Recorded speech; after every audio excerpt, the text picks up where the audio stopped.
বুখারী শরীফের 528 নম্বর হাদিসের বর্ণনা সাহাবী হযরতে আবু হুরায়রা রাদিয়াল্লাহু তাআলা আনহু থেকে বর্ণিত।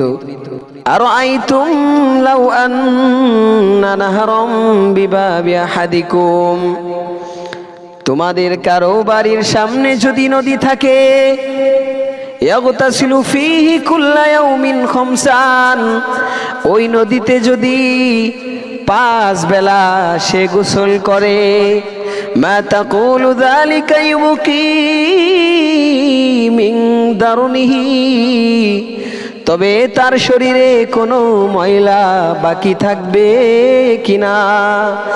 ক্বালু, সাহাবায়ে কেরাম জবাব দিলেন, লা ইউকি মিন দারনিহি শাইআ, নবীজি তার শরীরে কোনো ময়লা বাকি থাকবে না। ক্বালা, আল্লাহর নবী বলছেন, যালিকা মিথলুস সালাওয়াতিল খামস, নবীজি আলাইহিস সালাম বললেন, এইটা হলো 5 ওয়াক্ত নামাজের উদাহরণ।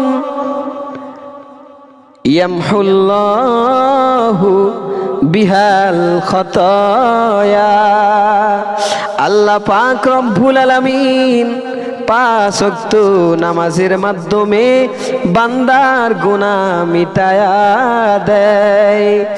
বলে 5 ওয়াক্ত 5 বেলা গোসল করলে যেমন তার শরীরে ময়লা থাকে না, নবীজি বলেন যদি কেউ 5 ওয়াক্ত নামাজ পড়ে তার আমল নামায় কোনো গুনাহ থাকবে না।